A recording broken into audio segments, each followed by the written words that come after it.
Hi guys, this is David Negrin, host of the Script Podcast and executive director of the NYC Screenwriters Collective. I'm excited to announce that we've created a Patreon campaign for the Script. Patreon is like a Kickstarter, but it allows you to give ongoing pledges every month and receive ongoing rewards. Of course, the Script Podcast will continue to be free, but we're just asking for a little help. So please, check out all our rewards, join our inner circle. Become a patron of the Script Podcast at patreon.com/thescript. Children behave. No!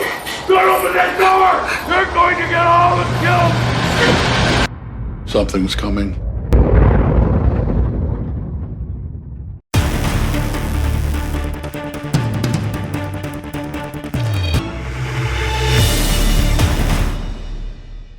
This is the Script, the official podcast of the NYC Screenwriters Collective, the podcast for screenwriters by screenwriters. All story all the time, the deepest story analysis anywhere on the internet. Tonight, 10 Cloverfield Lane.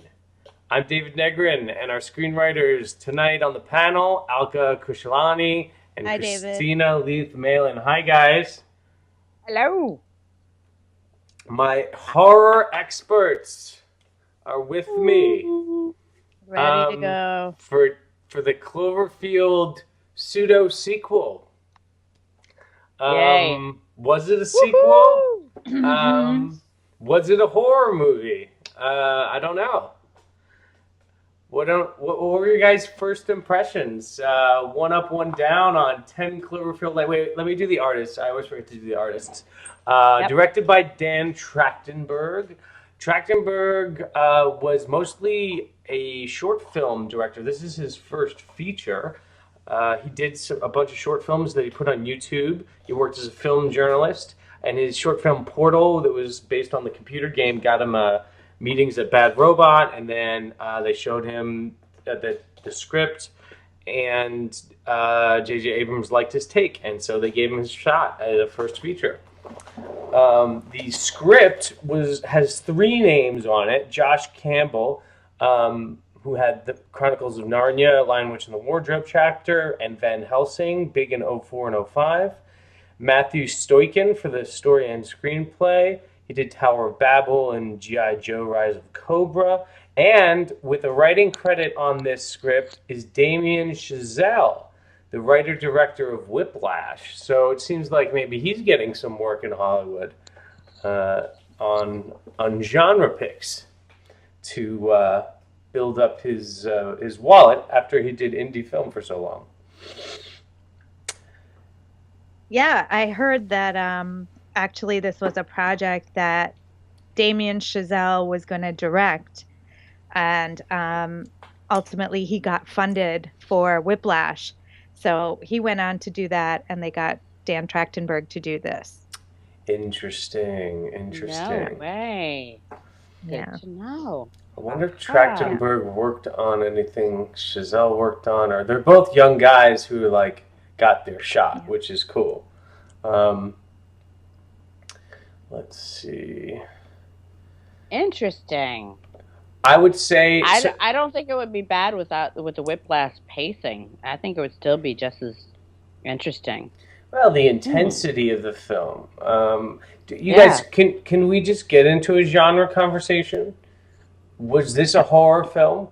Was it a mystery? Was it sci-fi? Nope. Yep. Nope. Yeah. Christina has her opinions. How about I lay mine out and then they get Yes, shot to shit?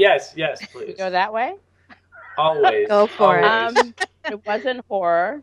Oh, goodness. It was the mystery, although my finger's wiggling on that. It was, I want to say, sci-fi. Oh, stop it. Cloverfield. Stop it. It was I sci-fi for about 10 minutes.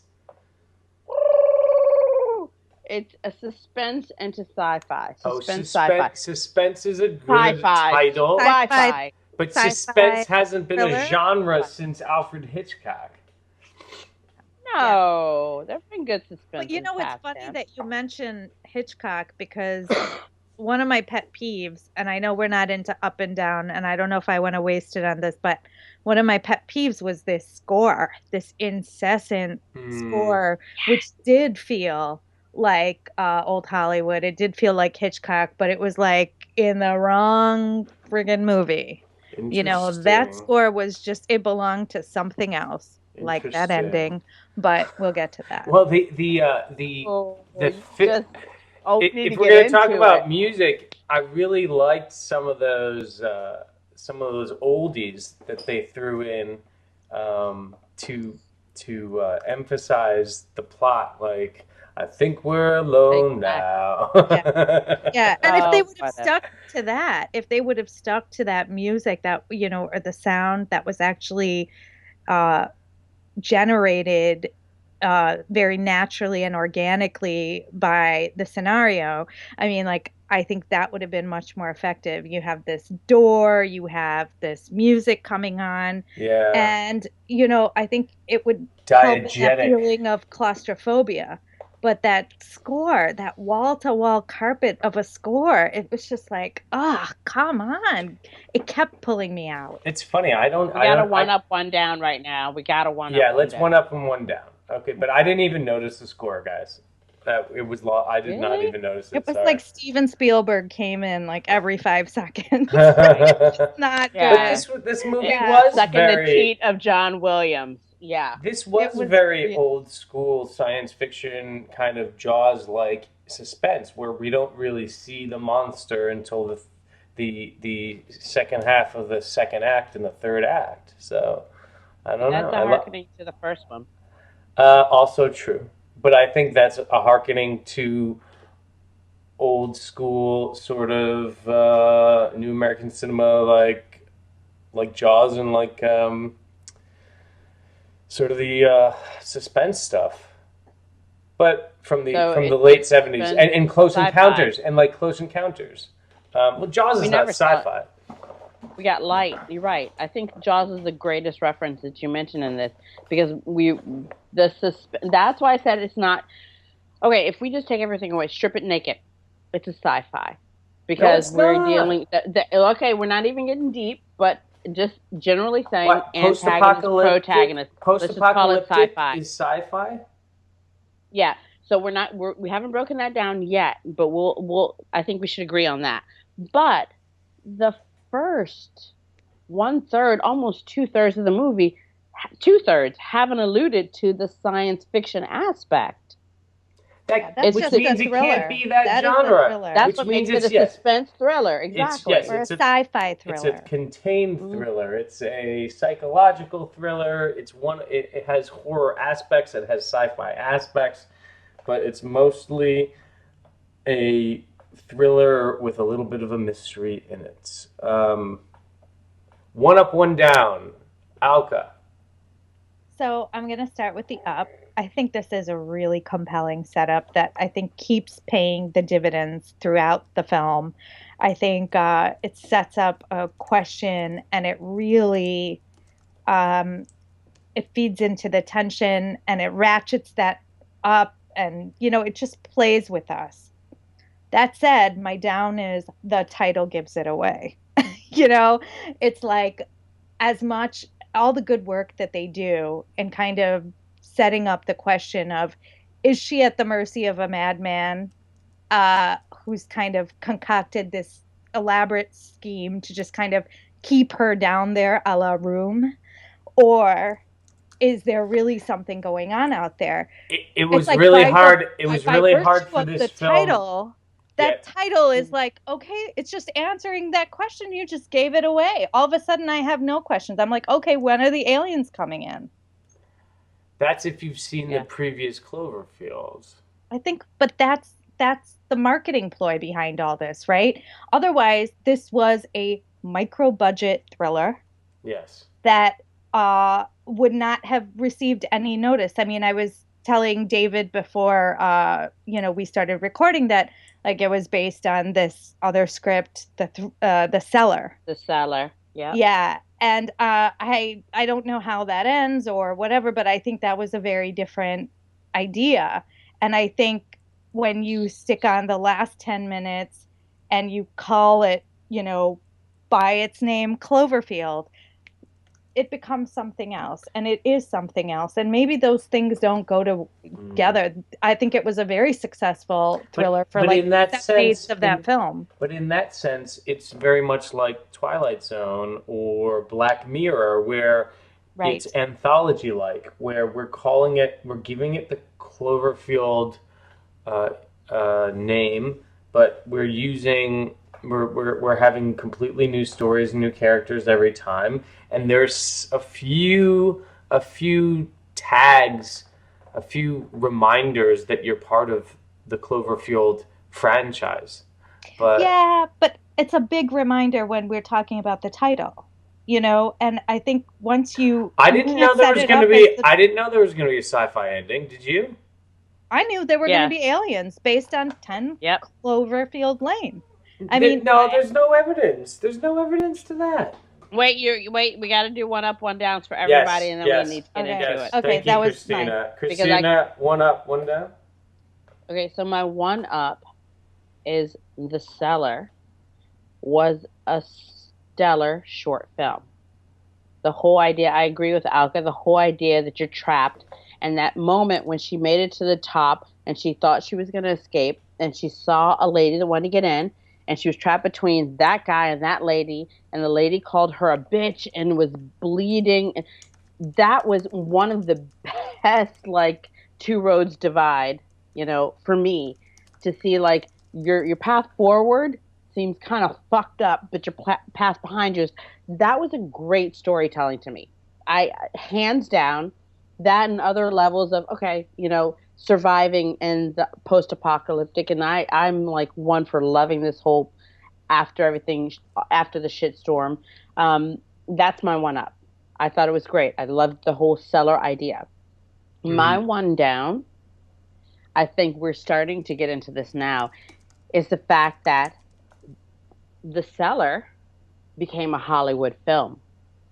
The Cellar joined Bad Robot, Paramount, and they said, you know what? We have to liken this to Cloverfield. Don't worry about marketing. We'll call it the blood. I think they positioned it as the blood relative. They positioned it that way so you wouldn't assume it's a prequel or sequel. You wouldn't make those hard lines. But in the actual production, they put all of those J.J. Abrams stamps over it.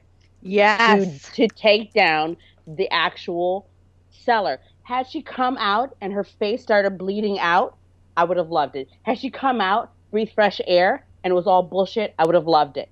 But when you have that disco alien running at her, you lost me. That's called J.J. Abrams has to own part of this. Yeah. This has to connect to a trequel or sequel, trequel, whatever. That's when you saw. So tell me again. The Cellar was a short film. It was not just a script. Script into short film about people stuck in a bunker dealing with exactly what you saw was The Cellar as a short film. I don't know if it was actually produced and completed or just a script, but the script for sure. So you read it, not saw it. Okay. No, I did not read it. I read writings of it. I read all the write-ups, like The Cellar. It got expanded out. Now J.J. Abrams attached to it, so and it's about these three people in a bunker. We'll put a link for people to be able to read The Cellar. I think Alka read a little bit of it. Is that your one up and one down? Yeah. I'm still up, but I get when we. Unfortunately, I want to say my down to kind of solidify it is when J.J. Abrams, Steven Spielberg, James Cameron, when they put their Hollywood stamp on it, Scorsese, and it becomes less than that independent little engine that could, and it becomes that. That's my one down. I didn't feel that much of a Hollywood stamp on that. It felt very independent. If we didn't know any of these actors, and the camera work and the production value was like a little shittier, it would have been a great little indie that everybody'd be talking about. With the disco aliens? Sure, especially then, because the alien thing is like completely out of the blue.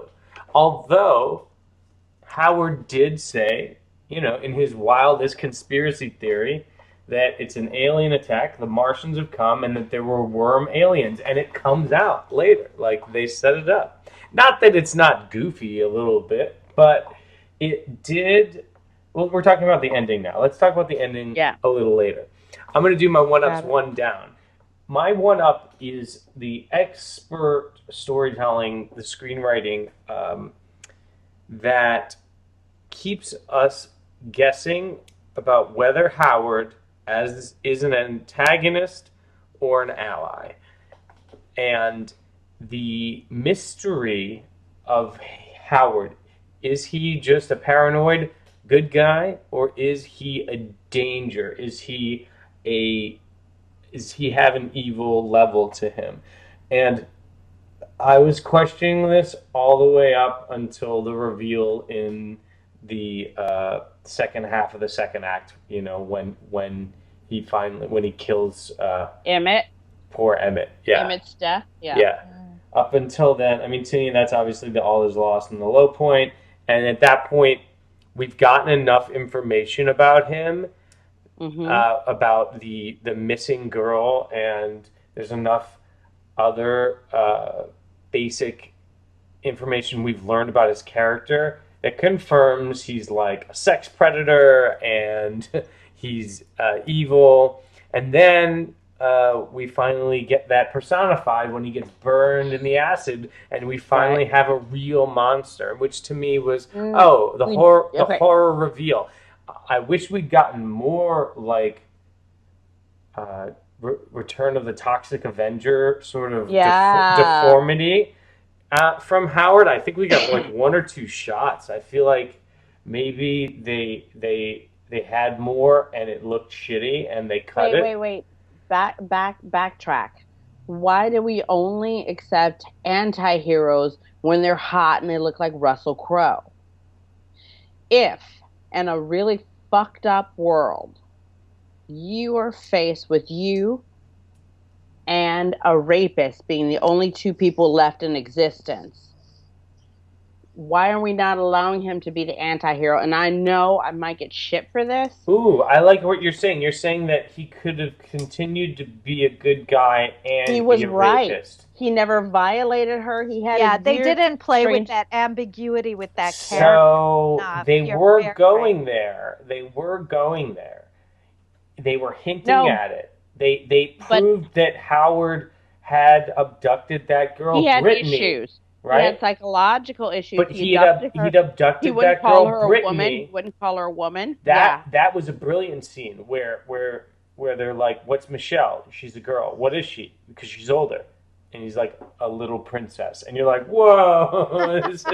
That is like my favorite line in the film. That was brilliant. That was written so freaking well. That's what my up is. Where they navigated that. So why are we not? Because he's maybe 300 pounds. John Goodman is not allowed. Let's just say this right now. I think one thing we'll all agree on is John Goodman's an actor, and fulfilling this role was excellent. Brilliant. He played it both ways so well. He could have until. But they did not play with that ambiguity, and neither did he. It was subtle. They didn't pound it. It was very subtle. He was just creepy. He was full on creepy. He never kind of transcended that into, I guess there were a couple when she was caught in the middle, and he's like, "That's why I'm telling you not to open it. Do you not have a moment where you?" But he was right. He was right. But I think there is this plot point for that we'll get into when we talk about the setup. About how much of a coincidence our bad guys have to be sexy. Our bad guys always have to be. I don't understand what your line of questioning is here, Christina. I didn't think John Goodman was a bad guy automatically. It played the whole movie. I was playing he could be a good guy, and I was waiting for Emmett to turn into a bad guy. He plays out like this psychopath, and to some extent he is or he isn't. He is, but he's right ultimately. And I remember seeing, for anyone that hears this, I remember seeing on IMDb where someone says, you know what, ultimately he might have been a psychopath, but he was right on a couple of levels, that they weren't safe.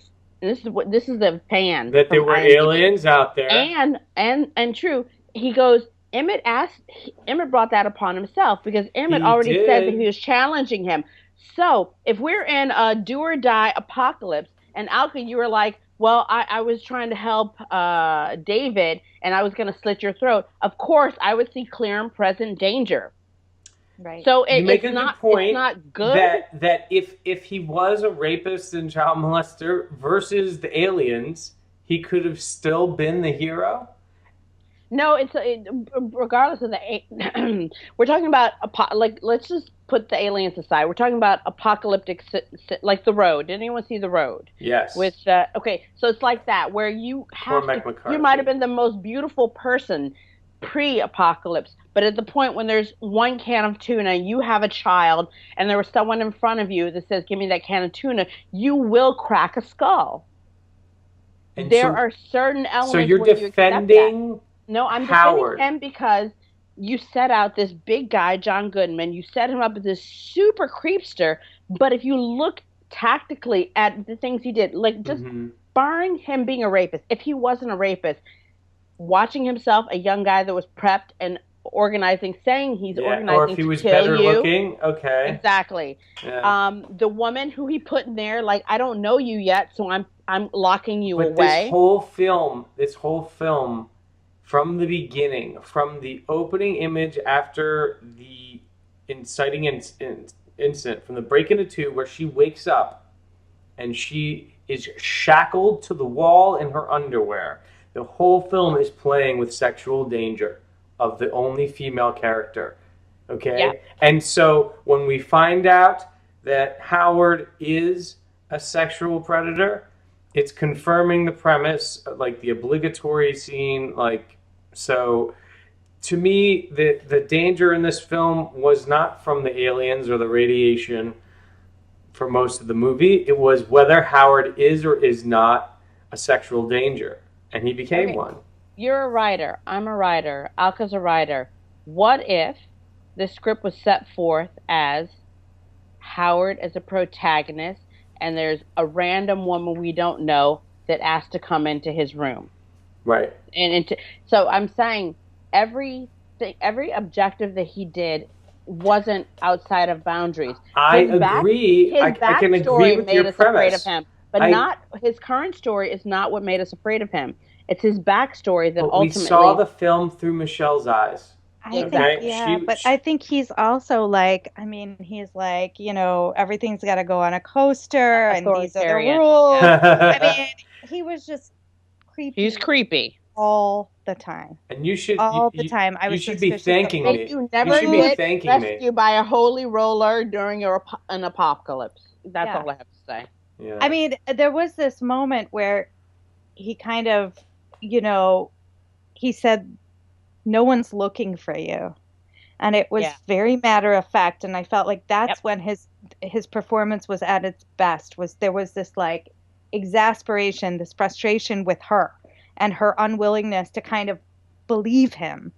And I thought that was a really good moment, but there were few and far between where I felt like, they really played with, or he even as an actor played with it. I mean, I like John Goodman, as I like him all the time, but I think he was playing one note here. So I really can't agree. I think he was playing it very nuanced. I think I didn't even get to my one down yet, but we're jumping into the movie. But no, you haven't done your one down, one up. What's your official one down, I did one my up? one up. It was a good note. It was a good note, David. I know he was good, but it was. But here's the thing. You and Christina, you were saying that he never actually presented sexual danger to her. He never tried to rape her or anything. You know what? He was about to. After Emmett was killed, he shows up. And all of a sudden, he shaved his beard, and he put on a shirt. Okay, I'm getting pretty. I'm getting pretty now. No, okay. Because guess what's coming next? I got that. Guess what's coming next? I'm gonna call that a misread, and I'm only gonna say this. And David, you're a guy, so I'm not gonna misread a guy, but I'm just saying. Here's the thing. Because I know how we read the pedophiles think. backstory. We know that his wife and his daughter left to Chicago. We know he's already kidnapped Brittany and killed her with the solution, blah, blah, blah. Probably, yeah. So I read that differently. I could be wrong because I'm not a guy. I read that differently as him going back to the day when he's a younger man with a younger child. I read that like my husband right now is older, he's more Interesting. wrinkled, blah blah blah, Okay. versus like trying to be He did same always, dad he was when he was a father of a newborn child. He did always treat Michelle like a daughter, tried to dress her like a daughter. I never saw any sexual. Except he killed Brittany. He abducted and killed Brittany. Yeah, but I never saw sexual. And I think they were very, very careful. I'm going to stick up for the filmmakers. I think they were very, very careful not to tread that line. No, I think that would have been a very problematic. To be my one up, which is they did an extremely great job of sort of jump roping back and forth over this line. And you know, there's that haunting photo of him sitting with Brittany, and she's wearing the same shirt that he gave to Michelle, and Brittany is a prisoner. Okay. She's a prisoner, and she ain't happy, okay? Now, was there molestation going on? I mean, the whole movie's pointing to it. But I think the whole movie for trying him to avoid that. They were trying to tiptoe around that. And because they wanted to keep that would the be mystery. Suicide for any horror movie. Because they wanted to keep it a mystery. Sexual. Okay, let's backtrack. And it wasn't a horror movie, but it was actually 8mm Cage. It was talking about snuff. I know it. Snuff film. Snuff. Anything that deals with sexuality with minors is a taboo. It doesn't sell. I think marketing was like, whoa, pull that back. Make him as creepy as you can make him without going there. If I was head of marketing, that's the fuck what I would have said. I think the movie for John Goodman's character, for how it was room from that guy's point of view. It's unfortunate this film comes out. He was in that movie. Well, so that's the problem. And she was in this movie. And then there was the movie that they tacked on to the end, which was like my overarching it's pretty derivative. You know, this film is It's unfortunate that this movie came out in the year of Room, which has an extraordinary treatment of that subject. Yeah. Right. The three girls from Ohio. That's true. Oh. Yeah, but I think... Can I say my one down? Yeah, totally. Yeah, go for it. Okay. If you must. I thought that when you do a contained thriller, the obstacles and the tension have to escalate again and again and again and fast. My favorite example of this is Buried. Did you guys ever see Buried with Ryan Reynolds? Oh, with Ryan Reynolds, that was so good. It's where the entire film takes place in a box, right? In the casket, right? Because he's been buried alive. And they did, and the screenwriters did an extraordinary job of giving him escalating obstacles, even though he's stuck in a box. And they were essentially stuck in a box.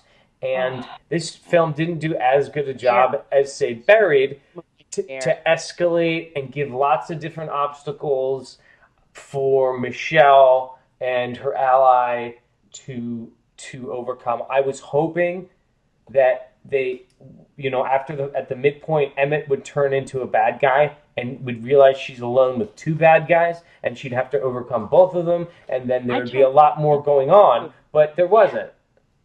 So, I kept thinking, don't make Emmett the foil, the one that gets close to you, but he's just as dark as the other guy. I wanted them to both be dark. I wanted her to be stuck down there with the two guys from Pulp Fiction, Zed and Maynard. Not the butt fuckers. Are we talking about the butt fuckers? Yeah, exactly. I wanted her to realize that she was stuck with the worst human beings. There was only 3 human beings left on Earth, and she was with Zed and Maynard from Pulp Fiction. That would have been stakes. That would have been really raised stakes. Yeah, well, I was going the same way. I I saw I read the overarching like IMDb giving me a little bit of spoilers, so I knew some of it. But I was like, is Emmett really bad? Maybe there's some because they were talking about how she tag teams with Emmett, so I wanted to see how that arc went. But even though I read that, when I saw it, I was like, he's coming off real creepster, and I was like, oh shit, Emmett came off. No, he came off creepster because he came off too likable. Opposite. I agree. I agree. I thought he was like Forrest Gump. I was waiting for that red herring to drop. I was waiting for him to be evil, and I was disappointed.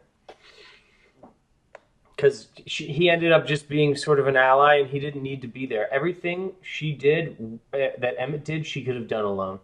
Well, I also think that they developed that character better than they developed her, right?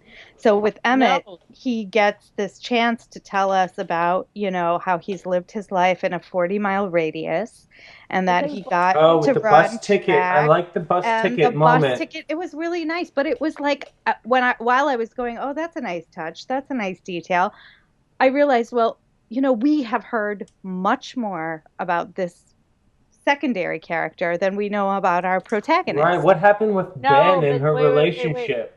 Can I just rewind Ben, whose voice was played by Bradley Cooper. P.S. Okay, I'm not even gonna play that. Yeah, I saw that. I saw that. That's special. We all saw that within the last couple of days. If you look, close your eyes, look at that shot. That shot was an anti-feminist shot. It's like girls are in warm peach colors, boys are in blue colors because there was a wall separating them. And he was in blue when he gave his backstory about Louisiana, and he was so smart, but he didn't get in that bus. And then the camera crosses over to her shot. It was like you could dolly it over. And then she's in peach when she's talking about, well, my daddy, I saw this kid getting punched. But that was a one shot of both of their expounding upon their backstory.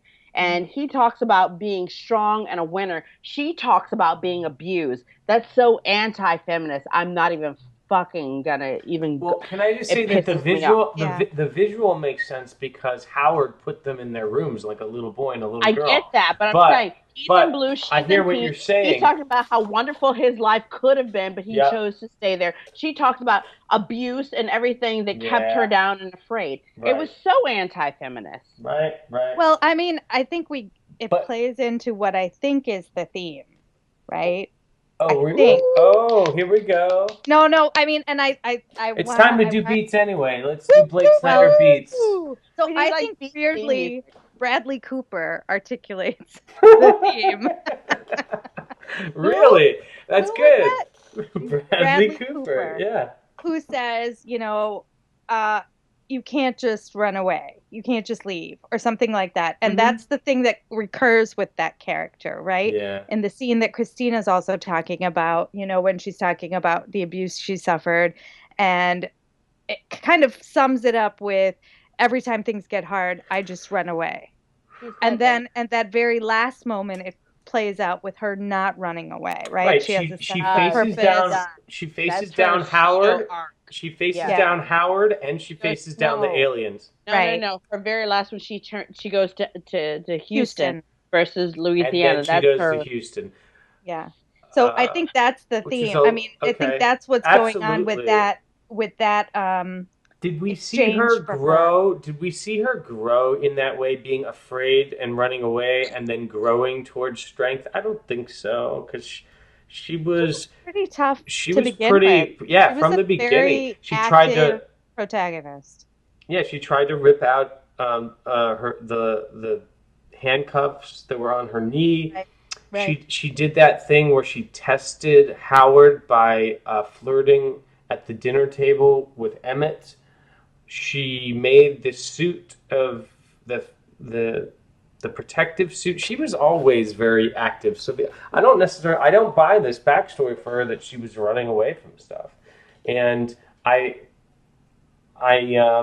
knew she was going to Houston the minute they set that up, which was the last 3 seconds. I really would have appreciated had they had the radio in the cellar come through a couple of times earlier, before the last 3 minutes of the film, because she and Emmett, that could have confirmed for her and Emmett that there was something else out there, there's something alive, and they needed to go to it. And then you could have had Howard say, "No, we're not leaving. We're not. It doesn't matter if they're out there; they're all dead."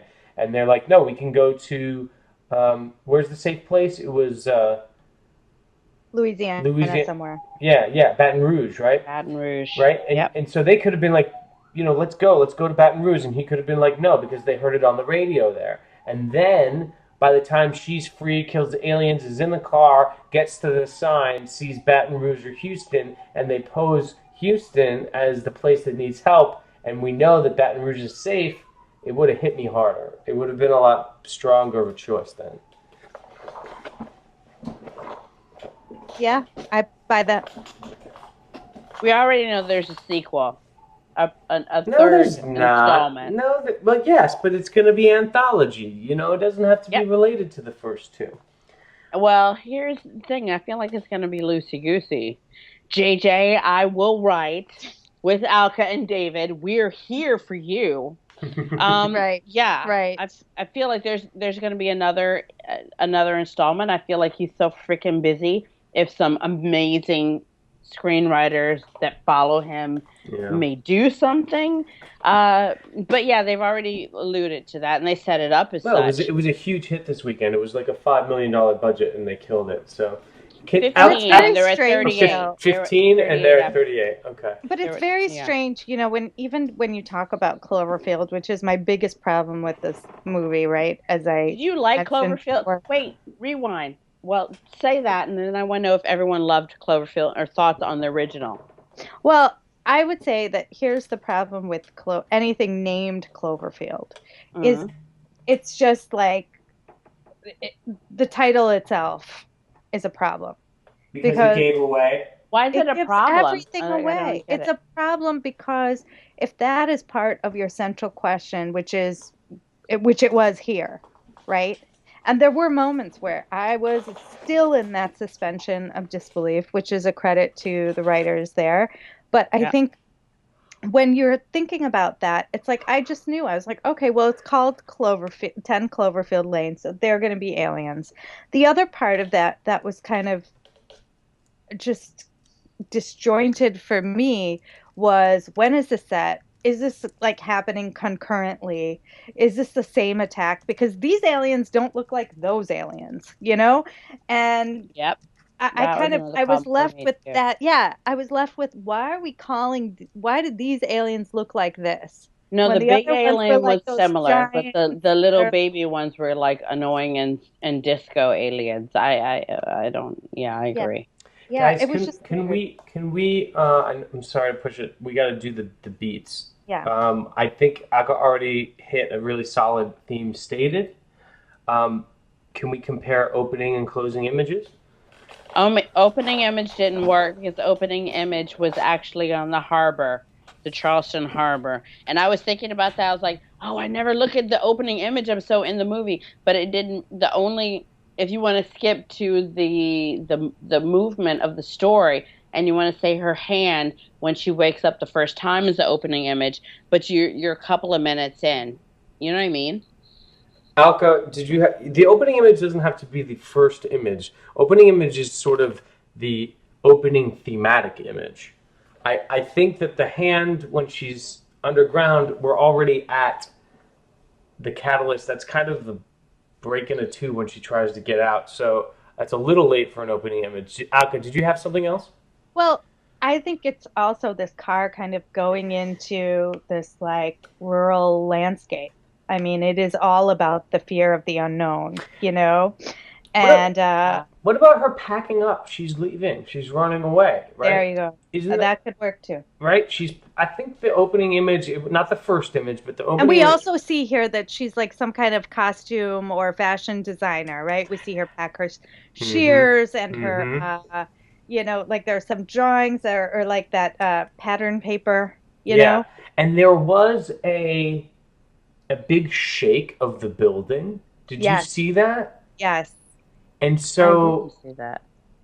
And I was like, oh, has the alien attack begun already? And then they left it alone for a while. It had Yes, actually. that was strange. Yeah, That was a very strange because she doesn't acknowledge it either. maybe that's a really great moral of the story, that if you're always running away, you're gonna like miss the things that are in front of you, sort of thing. Because they had that great shaking of the building. It was one shake, and you're like, what is that? Is that an alien? Is it the alien from Cloverfield One? You know, because I was looking for connections. There weren't many, but and so but her packing and running away versus the closing image of her turning to Houston instead of Baton Rouge They're both are like cityscapes. They're both kind of one is daytime, one is night. yeah, pretty One good is bookends there yeah. Yeah. that are thematic. Our setup is very straightforward. Alka, let me know if I'm missing anything. She's running away from a relationship, it seems. She's packing up. She's left the keys to the apartment. It means she's moving out, right? Yep. Left the Um, ring, left the keys, left grabbed the booze. right. She grabbed the booze. Good for her. She got in the car. She drives in a beautiful landscape, and she gets run off the road. No. No. No, No. there's the gas station. Oh, That- gas station. Thank you. Okay, and who else thought that was Howard? It was. Stop. She did a side eye. When Wait. she is Explain it to pouring me. gas, she's pouring gas, and she sees headlights approach. And we see right in that moment that there's something threatening about this, right? She's vulnerable. She's out there in the middle of nowhere pouring gas, and here come these headlights. And then she continues on. So when we get into the film and you kind of are thinking about all that's transpired, I couldn't help but go back to that moment and say, was that Howard? That was at the gas station, those two, that the headlights that she saw and kind of, uh, you know, was a little threatened by. Fascinating. I did not Agreed. go there. What was Like, I don't even remember the gas station. What was the conflict Her eyes there? shifted to the left when she saw something oncoming, and then they cut from it. Huh. Yeah. Okay. And then she gets. Am I wrong? But Wait, no, right. Maybe you're right. did like a rock fall through her window that caused the crash? I saw a rock or something fly through the window. Did you guys see that? No. Okay. I saw the side swipe. Yeah. Or I I mean, saw it was the crash. right as she was listening to the radio, and the only thing we hear is there are widespread power outages that have not Yes, I been liked that. Yeah. power hasn't Exactly. been Another restored, loop. and Yep. then boom, she's in this car crash, which was really well done. It was very jarring. So that's our catalyst, isn't it? That's our catalyst. Which is very early. It's probably 8 or 9 minutes in, which is very much a tip of the hat to. Can I make one comment on this? Being a horror movie, has very early catalysts. Okay, I need to make this comment if this gets heard. So, the point at which her car gets hit and she tumbles, the car tumbles. Has anyone seen Dawn of the Dead, the remake? Yeah. Okay, With so do you Sarah remember exactly with Sarah Polley? If you remember, at the point at which when she's behind the bus, the guy tries to take over her car. She says no. She fights with him. Is another car tumble by a woman, and there's a savior. So that's another reason I think subconsciously I wasn't so set on calling John Goodman the bad guy, because it was Ving Rhames that took Sarah Polley out of that car, and he said, say something. That was his one line to her. Say something to prove you're not a zombie. Right. And she's like, help me. And then they continue the Right. trek on. But there was the same kind of woman in distress, car tumble because of the apocalyptic situation that wound up being that one guy that's going to help you. Yeah, and it looks really clean that it's a cop, an ex-cop, or actually a current cop that saves you. But what if it had been Howard that got Sarah Polly? But it was also, you bring up things that films that it reminded you of. It reminded me of Misery, right? Totally. Where it is the catalyst there, that Completely car and utterly. accident where he Very gets much. run off the Misery. road and Very he's much. saved by his captor, So, And again, I hate to say it, the weird thing, all Annie wanted was another sequence to the book. She didn't want to kill him. She just wanted more of the book. She was unhappy that he was going to kill it so he could write another book. But Annie wasn't mad and didn't want to kill him. She revered him. Howard liked wanted to be a happy family. Our Michelle. protagonist, Michelle. Which is why it would have been great had they heard something on the radio that there was safety somewhere else, and Howard had 28 days later. And said, no, we're not 28 days leaving later. because we're just not leaving. Yeah. Because I want you all to myself, my little princess. Right. So that's our catalyst, right? The car crash. Yes. In our debate, do we have any debates? Oh, we have a lot of debates. Really? Okay. Oh, We have a lot of debates. Oh, come on, Alka.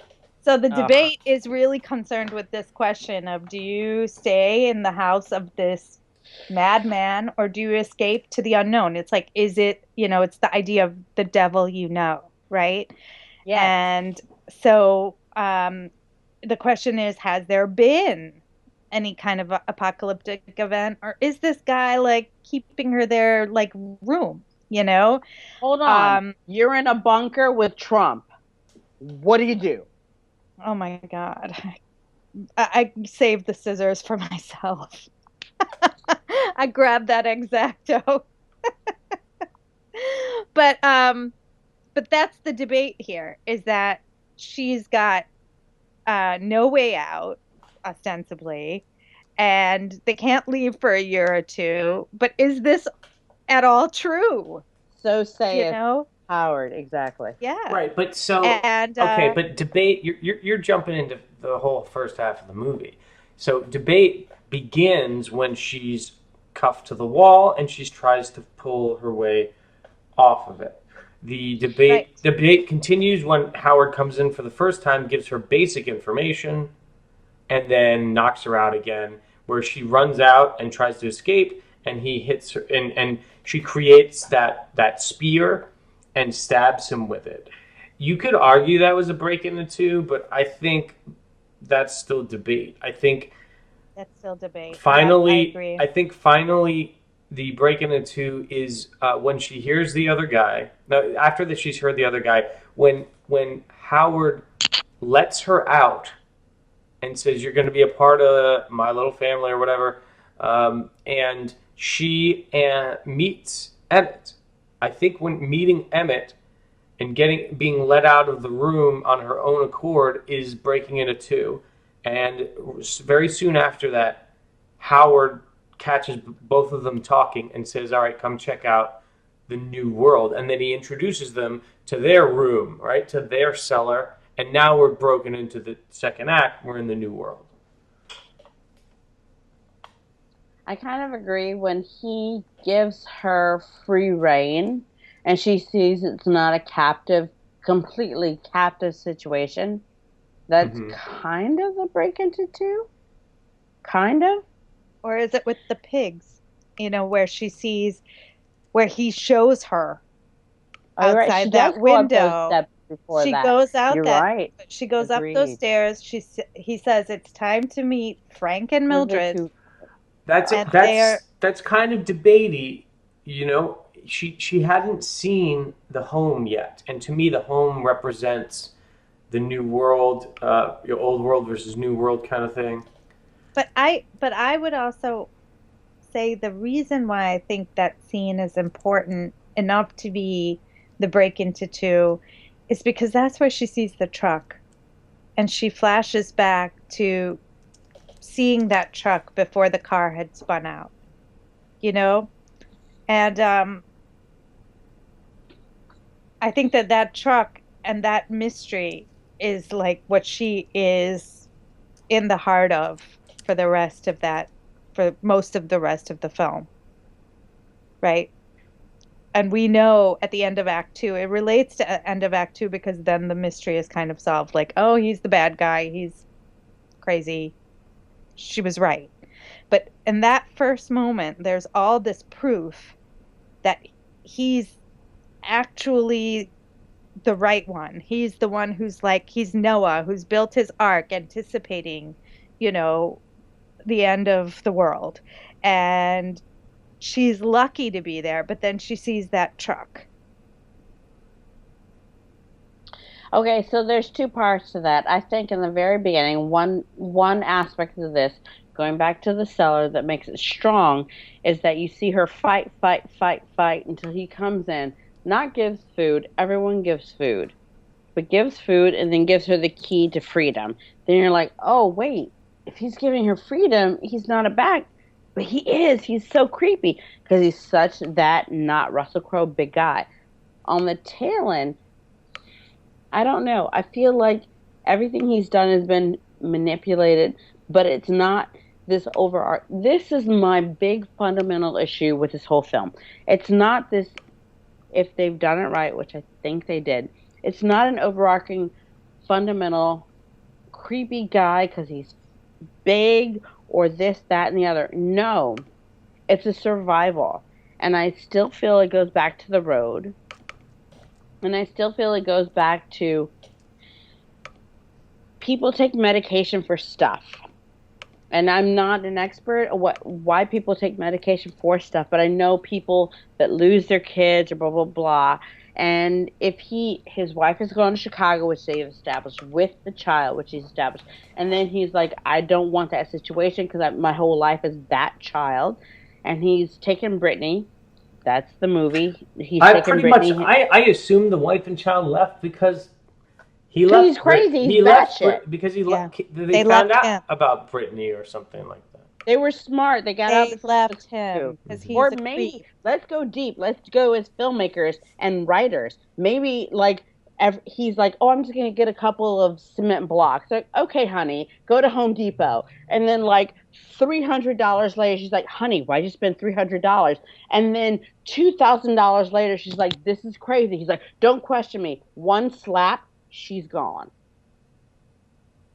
Which reminds me of a better film called Take Shelter. Oh. You remember that? Yeah. And Take Shelter had a really, it had a very, again, small budget, big build, and the ending was much more fitting than this one. But so let's just move forward. Clean up the beats. Yeah, I think the B story is obviously when she meets Emmett, and we see his shoulders messed up, and he explains, "No, I broke in here. I want to be here," and then they get to see the new world of the cellar. The break into two is whether she's shown the pigs or basically when she decides to stay of her own accord after she tried to escape. She says, all right, I'm going to stay. This is the safer place to stay. Then we got fun and games. Alka, can you bang out some fun and games for us?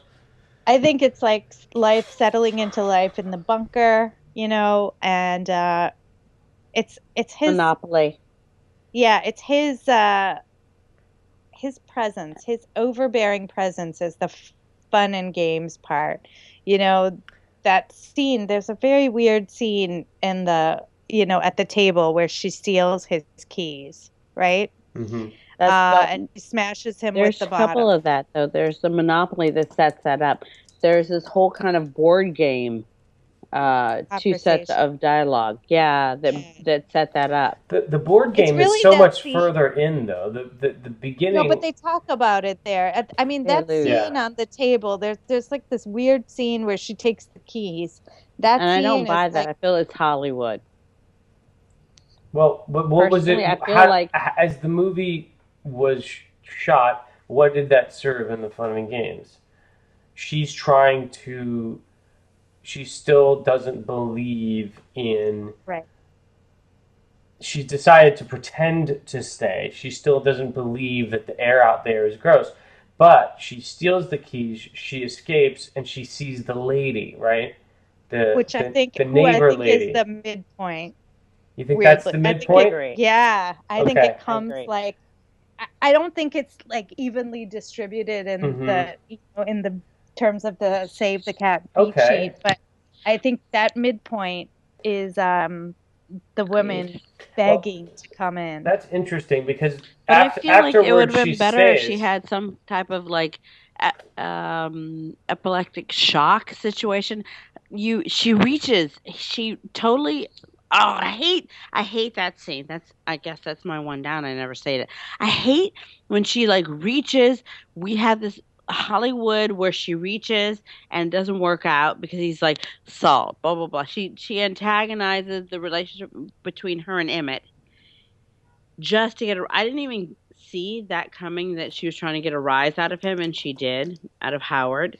Yeah. But the first take on the grab didn't work, and the second tape did, and I was like, oh fuck, I'm starting to watch this as a filmmaker because it's trite. It's not genuine at all. Because the first round she didn't get it. Okay, second round you're probably going to do a shot where the keys have disappeared. Kind of did on the back end. It's kind of bullshit. I'm sorry. It was a bullshit It was a setup weird scene. for It stealing was the a weird keys. scene. It was a little bit cliche. Can I have the salt? Can I have the pepper? Well, when she It was touches his hand, but yeah. it did at least touch on the sexual undertones of this whole thing. You know that Howard is a perv, that when he knows sexual attraction when he sees it. He doesn't just see her as a little girl, which later on, once after the all is lost, once they're all alone, I was waiting the whole time for Howard to say, I let Emmett in because I realized you and Emmett would need to repopulate the species. I kept That would waiting never for that. happen. I kept He waiting for thinks he's that. Emmett. But then, yeah, I was waiting, and then once Emmett's dead, he shaves and cleans up and is like, all right, now we're going to repopulate. But I thought he was like, never says the clean purpose of I'm your dad, and when we can go up top, I'm going to take care of you. Yeah. You remember Lovely Bones? Does anyone? Yeah. Yeah. Yes. I don't feel like he had any sexual prowess at all with her, as much as keeping her innocent, pure, girl, Michelle, princess. He never had anything that said sexual. Yeah. I think he was very careful not to show it. I think it was not overt, and I think that's one of the strengths of this film is that it was very under the covers. And when you see that picture of him with Megan/Brittany, his arm around her, that was not paternal. They were a couple. No, it was paternal because there was nothing sexual. It wasn't anything cozy. It was more like an arm around versus a canoodling. It was so innocent. Christina, I don't know, Christina. You're in the minority here. Why are you gonna build this elaborate bunker? Like for him, it was all about getting a woman down there. That's why he had built the bunker. Oh my God! Wait! He was not the take shelter guy who had like some message from the some greater force that he needed to that the storm was coming and there was something that wanted his daughter. The Orphan. I can name a shitload of horror movies where guys have this really creepy fixation on their children, and it's not sexual. It's about fucking a hierarchy. Like, I am your father, Luke. It's not. You don't think that's sexual? You don't think that's? I am not even one Dark Vader, Luke Skywalker, gay. I'm not going there. That's some dirty patriarchy shit. Look, we can agree to disagree on the nature of Howard. He's certainly an antagonist. Okay, and Alka, did he touch her? He shaved for her. This moment that David keeps coming back to, which I loved as well. It was like, what's that? Did he touch her though? He was gonna. I don't know why you need. I don't know why you need that so explicitly stated. He said to her, "We are gonna be a happy family now." Okay. After he kills Emmett, at the end of Act 2. That's the break. He was wait. To Damon and the Omens. Okay. Let me just say, he kills Emmett at the end of Act 2. Sure. He comes in with ice cream. Okay. That was super creepy. And he's shaved. The way he licked the ice cream. Okay? Oh my God. And what does he say? I want us to be a happy family. Of course, because that's. I want us to be a happy family. Now, to me, that was like, we are Adam and Eve here now, baby. Is that how you pull that? Yes, I didn't pull it that way. I agree. I didn't have it as I felt that was my friend and whatever helped me build this bunker. But now it's just you and me, my daughter. I felt like it's just, oh my Lord. Heavens, Betsy. Alka, would you quickly wrap up the rest of the beats for us? What did you have for Midpoint? Yeah, the woman outside the door. That is where we kind of get that proof that something is going on outside, right? The bad guys close in is she's kind of subdued after this encounter with the woman at the window, right? And they get into life there. There's like a montage of life. Yeah, and Howard kind of becomes like he confesses that he did crash into her car, but he puts it down to like, I was driving crazy. I just heard about the attack and I was driving crazy.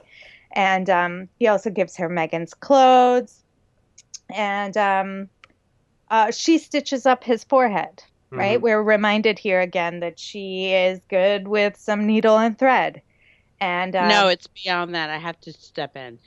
Right after that, you see that the red on her car is on his truck, and she's like, that's doubt. And then he's like, oh, I just want to tell you, he like squashes that. On top of it, if you give someone a needle and you say, stitch me up, it's the ultimate like villain trust. It's ability. A trust. Exactly. Yeah, it's a trust thing. It's like, that's what I'm saying. He is closing and in. I don't think he'd trust her, but he wanted to like bet her out. That's right. He's closing in with that kind of, don't worry, we're all in this together. And I think we're alone now plays here, you know, in this sequence. And then, so meanwhile, she and Emmett get closer. We hear about his backstory, about the bus ticket. And we hear that she's run away when things got tough. That's going to be her journey. And then the lost moment is when, this is a big hole in the script, which is the air filtration system is on the board, right? And she has to go into the small ducts. spaces. Yeah, she has to go into the ducting to go and restart it, which is crazy. Bullshit. Okay, it is total crap, because it's like, why would big old John Goodman create an air filtration system that he could not reach? He couldn't fix. Exactly. What is up with that? But there she finds help written on the glass where there's another exit. There's another ladder with a locked... This is a script written by men. Yeah. And she finds the bloody earring. The Dark Knight... randomly dropped right at the bottom of the ladder. Yeah. But maybe that's where she tried to escape, because she was a small girl, too. That's exactly what a man would have written.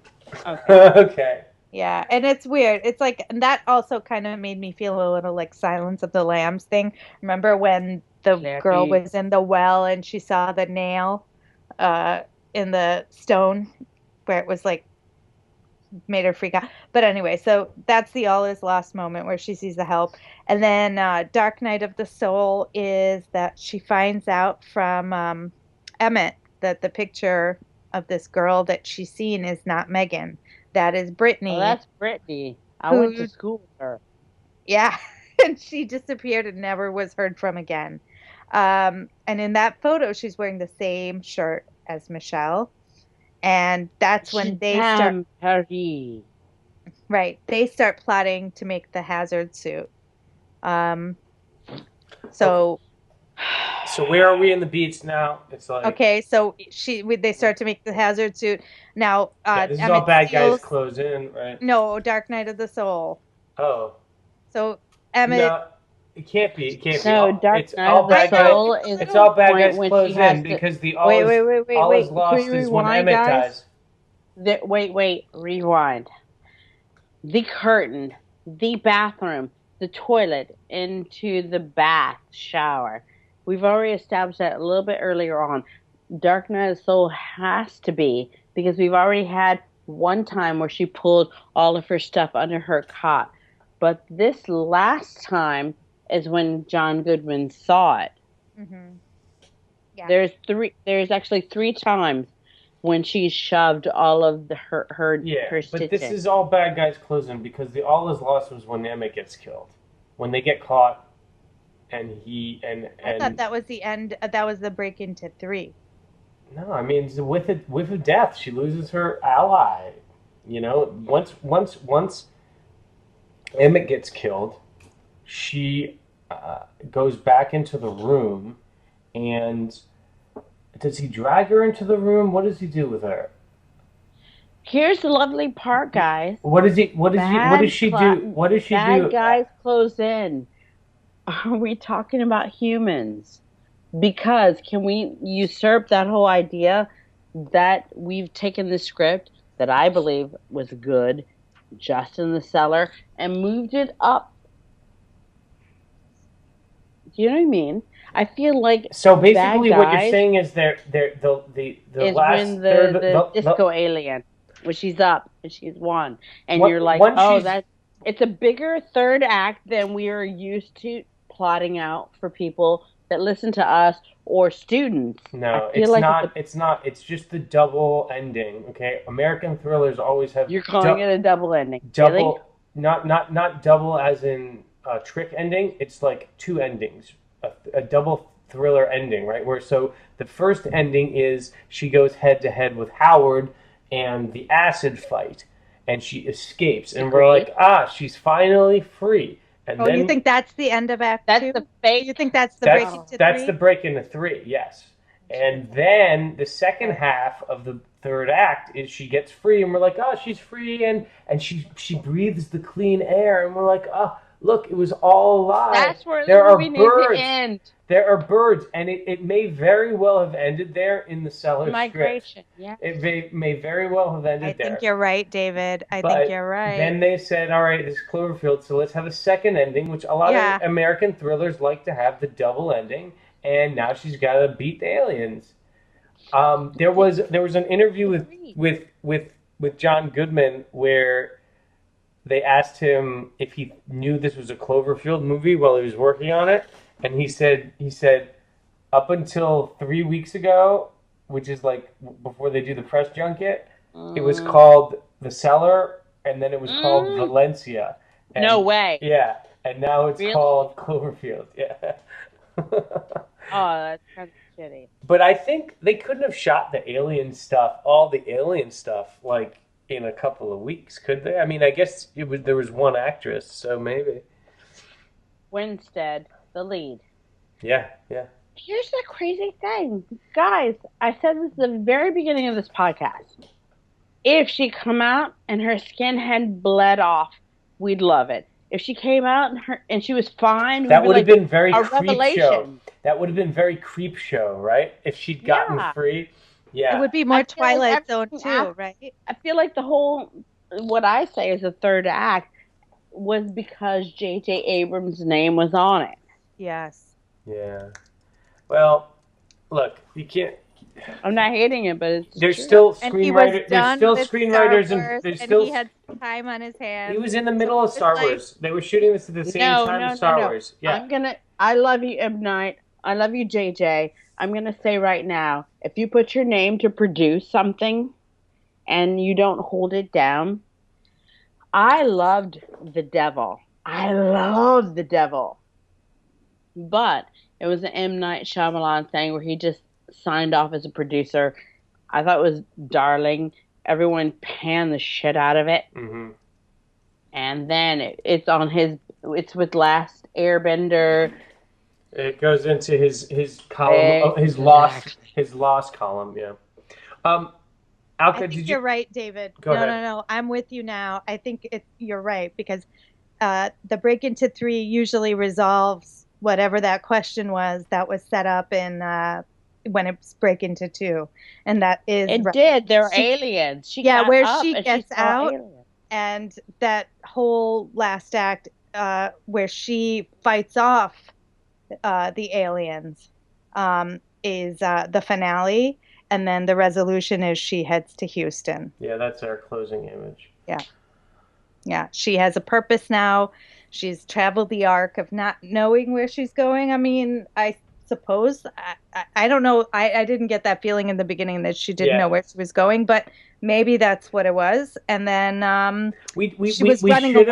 We should have gotten that character development from Michelle. I agree with Alka. Between Emmett and Michelle in the first half of the second act, their relationship never got romantic. It never got intimate, except for that one conversation. We could have seen Michelle play out her tendency to run away from things with Emmett. Like, she could have spent the first half of the second act not trusting Emmett at all. Not trusting Howard, not trusting Emmett, and then by the midpoint, she decides to trust Emmett, and she holds his hand or something. But is it even strong enough? Is it even she could strong totally make enough? out with him and say no. Yeah, but it's also is that enough of a, is that a good theme? Well, it was the theme they set up. It was the theme they set up, that she ran away from things, and that by the end of it, she was courageous. And I feel like it feels tacked on, like that ending. That theme and that ending, they just, they're there to tie up this J.J. Abrams property. I don't think it was tacked on. I think it was just. I agree with Alka. I think it was just sort of half baked, and the seeds weren't planted very well. It's not great writing. The character arc is the one thing we really care about in a movie, and I don't know that I really attached to Michelle, the character in this film. I was attached to, Emmett. A little bit. I was more attached to the mystery. I wanted to solve the mystery, and I was afraid of Howard, because John Goodman did such a great job of being menacing. I am so mad about that. I'm going to say this. Let this go to everyone that sees this, listens to this, iTunes. I did Zootopia, and the one person that ridicules Hop, which is the protagonist, he has a southern drawl, and I'm totally a North Midwest kid, so I have a drawl, not the southern drawl. And I'm so sick of people my best friend was Indian. I have a drawl, and I am black. You don't know anything about me. Stop. John Goodman could have totally been the protagonist. I'm so sick of us. So you're saying Emmett's drawl was distracting? Emmett's drawl. Howard's drawl. Howard's size. The protagonist that Hollywood gave you was a skinny white girl. What if it was a fat black girl and fucking antagonist you didn't know was like white skinny people? I'm so over these classifications of people. I'm really over it. I did not feel attached to this protagonist. I felt like the best I could say about her was she was active. Like, the wheels were always turning with her. you know, and I kind of I I like, appreciate yeah. that when I see a woman on screen who's always, you know, plotting. I like it. But I think other than that, we why do I care about her? Why Sadly, should I care sadly, where she's coming from and where she's going? You know, I did feel happy that she broke free of John Goodman, but at the end it felt really easy. That scene where she there was this moment right after he kills Emmett, which was probably the best part of their sound design Whoa, that was by far. amazing That was sound. really good. Like Yeah, where the shot is still totally ringing, agreed. the Like sound comes out, and it's with beautiful. silence. Yeah, it's beautiful. Um, but then you know, this last bit comes on, this Dark Night of the Soul, where she's got to beat down John Goodman and get out. And it happens easily. It happens kind of fast. It's kind of like, okay, here's the barrel, boom, it's over, and you're I done. Bad think guy, I bad think guy, I, bad guy. I'll agree. I think that it did happen too easily, and I think it was because they were worried about what Christina was thinking, which is if he touches her, all of a sudden it becomes too sexual. It becomes gross, and so he never like lays a hand on her, you know, and she never gets hurt at all. She never gets burned by, you know, other horror movies. The protagonist leaves with a scar, with a burn, with like half their clothes, you know, Yeah, torn and ripped. She got out pretty scot free. yeah. Um, I And there will, was like a knife coming through the duct, but that was, you know, again, yeah. not too That long. was a little scary. I like the knife in the ducts. Yeah. So we covered all the beats. Thank you, Alka. And let's just do a quick wrap up of your. Now that we've discussed 10 Cloverfield Lane, do you have what were your feelings on the movie? Do you recommend? Thumbs up, thumbs down. I don't know. What's your Metacritic score for it? I don't know. Who wants to go first? I'll go. I give it a solid meh. I really, I felt nothing for this film. I won't watch it Wow. again. No. I Wow. feel like there've been better alien abduction stories. I didn't love Cloverfield to begin with. I didn't love the first one. I don't love this one. Mm-hmm. I think this film had a couple of there was a better film that was in this film. So there was like three-quarters of this film was like this micro budget confined thriller, which I Mm-hmm. really enjoyed. And then there was the Alien, the J.J. Abrams, uh, Steven Spielberg extravaganza that happened Mm-hmm. at the end, which I Yeah. thought was nonsensical. Christina? Okay, I have my cat and my daughter and my other cat behind me. So I'm going to make this short and sweet. I kind of agree with you. I feel like it was amazing if you could stay beneath the Terra. If When you you cut came, out the science fiction bit at the end? oh no, the Terra bit should have been probably less than 15 seconds, less than 12 seconds. You should have held on her being happy she could breathe and then almost go to credit or go to credits Or she burns her with her skin away. Wait, Yeah. just Yeah, listen yeah, to me. yeah, You should have gone to yeah. credits with her breathing and being like, oh, this is bullshit. Credits. That kid, that kid, that kid. And it should have been subcredits. I like it. I like I it. don't like where it went because they needed all of the glamour jockeys on top of that. Yeah. I have my lovely daughter that didn't see it, but she saw Cloverfield. My only thing, and I'm going to say this with Alka, Cloverfield, the word Cloverfield, Yeah. is kind of our badge or medal of honor in regards to sci-fi, because Cloverfield, as JJ said, was his answer to having Godzilla on the eastern coast. The Japanese Godzilla was our Cloverfield, and he said in the first Cloverfield that he didn't want to answer that response the exact same way. He wanted to allude to it, and that's why there was the mystery and the shaky cam, which people hated, but I loved, but it was hard to take in. So, gosh, America has their own kind of mythological creature that is kind of badass. But if anyone's listening to us now, Cloverfield, the original was, hey, it's that big Godzilla. J.J. Abrams said, yay. I'm going to also make sure they're in the subway. So there's no way to get away from them. They're little creatures, tiny little creatures that there's really topically no way to get away from. Stunning. I love that. So you're a fan of Cloverfield 1, not a fan of Cloverfield 2. Here we go. That's why I'm trying to relate them. This beautiful, beautiful, beautiful short would have been amazing if it was sustained independently. The minute you said Cloverfield, agreeing with Allah, there were expectations of an alien, blah, blah, blah, blah, blah, blah, blah, blah, blah. Yeah, but that also drew the crowd, you know? You had to draw the crowd. This movie would have ended up being... so eclipse that. But the problem is... Yeah. The beautiful dialogue, everything is going to get lost. And I did the same thing Al did. I was sitting there in the theater like, wait, where are the aliens? Are they going to come? Are they gonna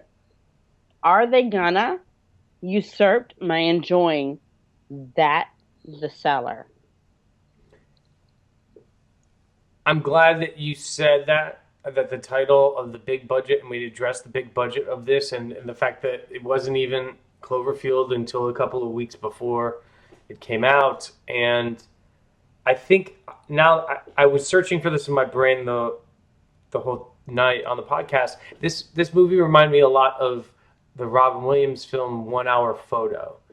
Remember, you're trying to figure out if he's weird or not, or if he wants to be a part of this family. He's nice. Is he good or is he bad? Right.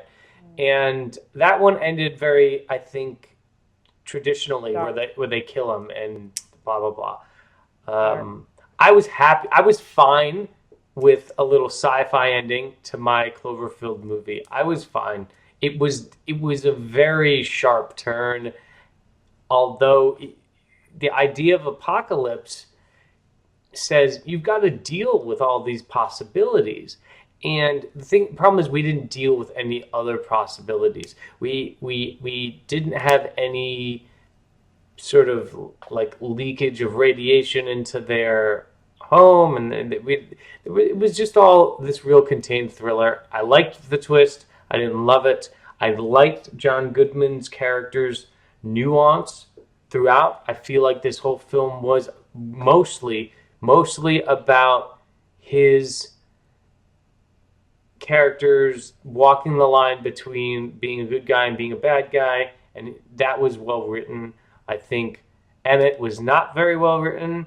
I think Michelle, unfortunately, the actress was very good, but unfortunately, as you guys mentioned, her only superpower was that she could sew, right? Which is particularly unfortunate and gives weight to some of the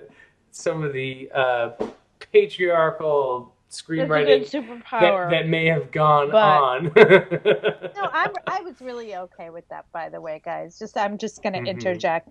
I thought it was a fine superpower to have. Yeah, it was fine. I do have my question about, would a shower curtain actually prevent any kind of seepage of radioactive matter? I mean, that shower curtain did not look like I like to think it would because anyone. I've added it to my preparations for the apocalypse. I think that's a great idea. My 2-liter bottle of Coke and my vinyl shower curtain. We are ready to go. We are ready for action. I want to thank you, Alka and Christina. And I want to thank all our Patreon subscribers and members of the NYC Screenwriters Collective, staff, and members. The script is produced by Jordan Rosengarten and David Negrin. Please join our Facebook page by searching for NYC Screenwriters Collective. Follow us on Twitter at ScriptFeed, and you can support the Script Podcast at patreon.com/thescript.